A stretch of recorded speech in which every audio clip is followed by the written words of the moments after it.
Welcome to Montsweag Garage. Before we get started with this video, just wanted to give you a heads up. This video is not so much about the car as it is me spending time with my daughter and teaching her just some mechanical skills. So, hope you enjoy. Today, I have a helper. Hi.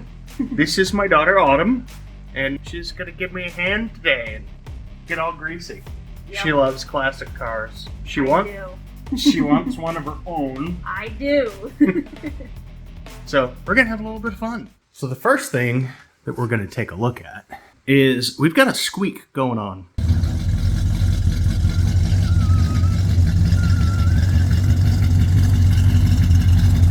We're only hearing it when we go slow.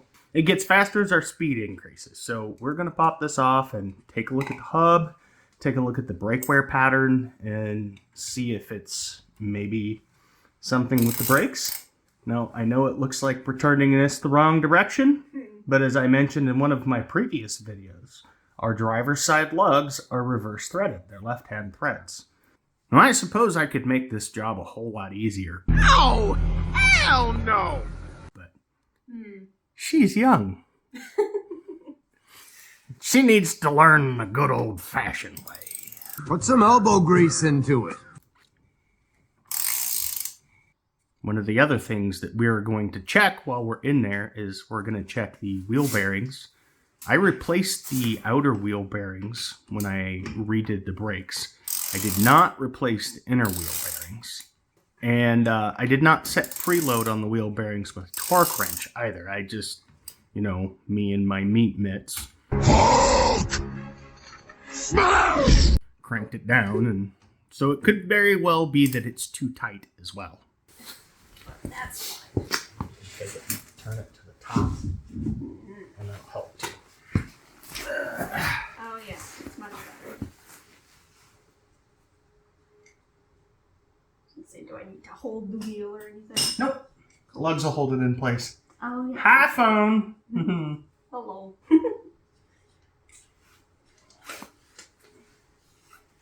The dead fingers. Alright, so at this point, just kind of go ahead and pick up. Ta-da! Tire off. Tire is off. That's very small compared to the Jeep's tires. Next, we need to get this bad boy off. One thing that some of you people are going to be like, wait a minute, that's not supposed to happen. What do you mean, you people? Is that these are still the original wheel studs. And in order to change the brake drums off the hub, I had to actually kind of drill out where the studs press in. And I have not replaced the studs because I haven't been able to find left-handed studs. And I kind of wanted to keep it left-handed. So the brake drum, I can actually pull right off. And that's Without taking the hub off. Yeah, that is not supposed to happen. So normally these studs are pressed into the brake drum, and the brake drum and the hub are all one piece. Now, I do have new wheel studs, but they're right-hand studs. And eventually I will probably just go through, I need a press so that I can punch these old ones out of the hub without ruining the hub. Like if you just sit here and smack them with a hammer, you're going to bend this and it's going to be garbage after that. That's nice. There's no bearing noise. It's not wiggly. It's not wobbly. Our wear on the inside, I'm not seeing any grooves. Our brake wear is really good.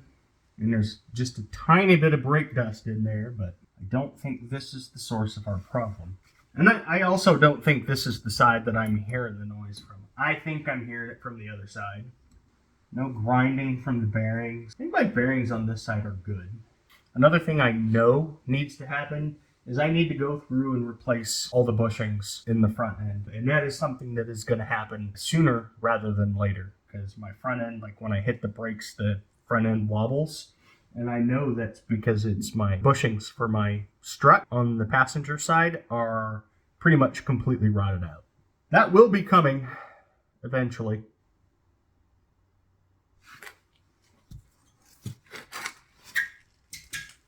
I was chasing a spider away that was creeping up on your butt. Oh. You're like, oh, great. when you put the tire back on and torque it down, this pulls it flush like it's supposed to be. And like I said, I'm pretty sure my squeak is not from this side. So let's go ahead and roll that tire back over here. Get that bad boy back on. Oh. Pick it up just a bit. There we go. Make sure your holes line up. Put it on, and you kind of just get things started. It's weird doing that with my right, but it's also funky doing it with my left. Here we go. So one of the other things that you can do, and you can do this pretty much with anything that's threaded. If you take it and you push it on, like push and turn like you're loosening it, if you're on, you'll hear a click. You'll hear a click. There it is. That click, it tells you your threads are lined up, and then you can start going in the tightening direction. What we're going to do is go ahead and start. Now when you tighten these down, tighten them down in a star pattern. Here, and then here, and then here, and then here, and then here. So just like you're drawing a star. Mm-hmm. And what's the reason behind that? So that they go down evenly. When you tighten this first one down, it's going to pull the wheel up in the right position because there's little cups in there. And then as you push this down, it forces the stud to center in that hole. So go ahead. Cool. And then we'll show you the fun part. Good. All right. Now move on to your next one. Mm-hmm. And go ahead and get them to hand tight all the way around.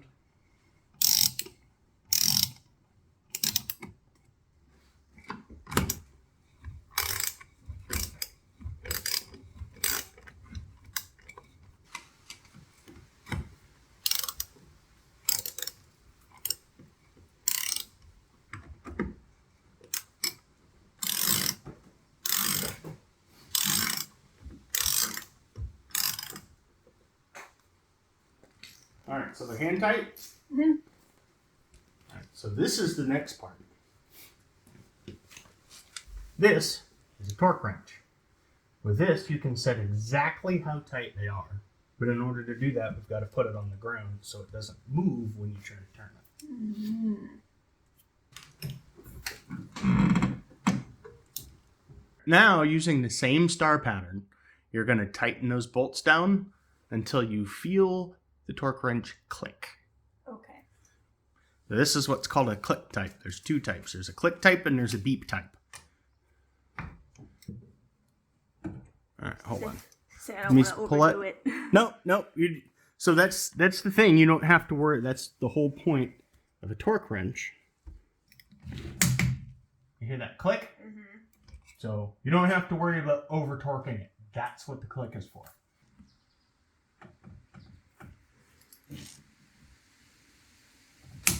There you go. Cool. See, noticeable click. Mm-hmm. It screams, stop! You're where you need to be. Cool. All right, now do the other three. To smack your collar. I'm look at it.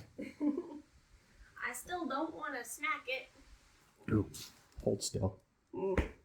Oh, did I have a friend? You did. What type of friend? A mosquito. Fun. Cool. Dink. Next. Yes. Now I'm getting the hang of it. Good. You're going to be a master mechanic in no time. There it goes. Ta-da! All right, now we're going to do the same thing to the other side and check it out. I see. So we've decided she learned her lesson the first time around, and we'll make it a little easier on her. What you doing, sucker? We gave her the electric ratchet so she can just pop them right off. Cool. We think we may have found something. We've noticed that the other one spins very freely. This one really doesn't. There's a lot of drag, so I think I might have too much pressure on the bearings here. So we're going to go ahead, take this off, back it out. We're going to use our torque wrench to set the bearing preload to 70 inch-pounds, the way that it is supposed to be, and we'll put it back together and see if our squeaking goes away. We took a look inside our drum. Our drum looks good. Our pads look good. Might be a decent idea to spray this out, just spray it out with some brake clean once we get the hub back together. Not a whole lot of wear on the brake pads yet, which that's a good thing. I went ahead and loosened the nut. So we're going to pull the nut all the way out. That nice grimy sound. Oh yeah, but I mean it's just a nut, so. Yeah. Then we're going to take the hub. We'll just go ahead and slide that whole thing off. We'll take a look at our bearing, our race. Our back bearing rolls pretty good, and surprisingly enough, there's a good bit of grease in there too. I don't see any significant wear on the spindle, both the front or the back. I think we're good. Now that this is loose, that's not what I wanted to do. Careful. I don't want to goop up your shoes. Yeah. Yeah, well. These are my get dirty and it doesn't matter shoes. Okay. So now that goes back on. The bearing goes back in. Oh, crap. I just dropped this on the floor. I don't want to put dirt or grime in with the bearings because that would be bad. So we'll go ahead and slap that back on and put our nut back on. And once we get it down, we will actually just tighten it down to 70 inch-pounds. Hopefully, we can get that on there. Mm-hmm. I'm hoping that the socket's deep enough to where I can get it on there. Oh, there we go. So I just take that. There's my 70 inch-pounds. There's not as much resistance now. And it spins a little more freely. Again, we don't have any play, so the bearings are good. Mm-hmm. It doesn't wobble or anything like that. And so you have the hole that goes through here. So you kind of line this up. And cotter pin and hole. And you just take and bend the cotter pin up and around both sides. That keeps this piece in place, and it keeps the nut from backing out. Because it's not on there like super tight. But now our bearing preload is, there's no back and forth wiggle, there's no wobble, it'll be fine. This part, just stick it right back over top. And then on the side of the toolbox is a rubber mallet. Known, it depends on, what mechanic you're watching. This is sometimes known as a Tanya Harding. It's sometimes known as a massager. So we're just going to take and we're going to massage that in place. Okay. With that, you can go ahead and hand me the brake drum, please. Oh boy. Okay. So that I should have specified. With grease, you don't ever want grease on the inside of this. No, you're good. This whole thing is about learning. So we are going to take and we are going to make a big stinky mess.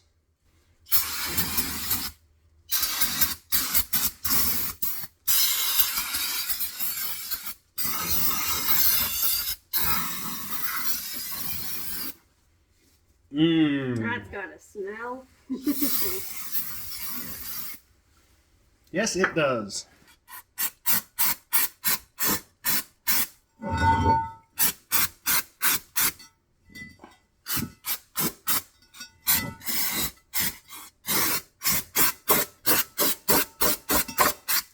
Woo! Stinky! But is that the color of the cleaner, or is that the color of all the goo? that is the color of the brake dust that we just sprayed out of the inside of it. Gotcha. That's a smell right there. A strong smell. It's a very strong smell. Even the mosquitoes are like, holy. Shut your mouth. So get each of these started.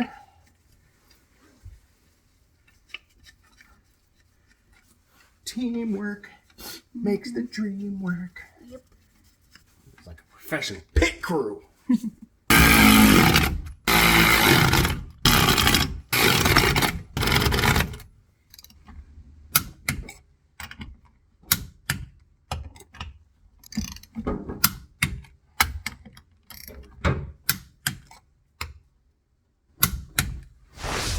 We just went and we messed with things and looked at things, and hopefully the squeaky noise is going away.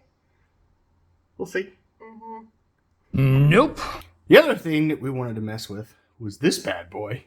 So when we were messing with this a couple of days ago, we put it in the fuel regulator, but we're still seeing it go rich after it sits for a few minutes. And I talked to Edelbrock on the phone about this, and they said it's not something to worry about at idle. They were more worried about like the cruise and the power and the wide open throttle AFR. We're going to take it for a test drive and see how it goes. Mm-hmm. Hi! Guess what today is? Today is going to be our first cruise in. Very small, mind you, but it's close to the house, so let's get on the road.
I think this here is my favorite. That is just gorgeous. I love the color. I love the shape. The interior is also very nice.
Well, there you have it. Some quality time spent with Autumn. And for our test drive, went to our first cruise-in, which was right down the road. It was great. Had a lot of fun hanging out together, and we hope you enjoyed hanging out with us too. Our next adventure is going to be the Front Street Shuffle, which is the 4th of July car show held in Bath, Maine every year.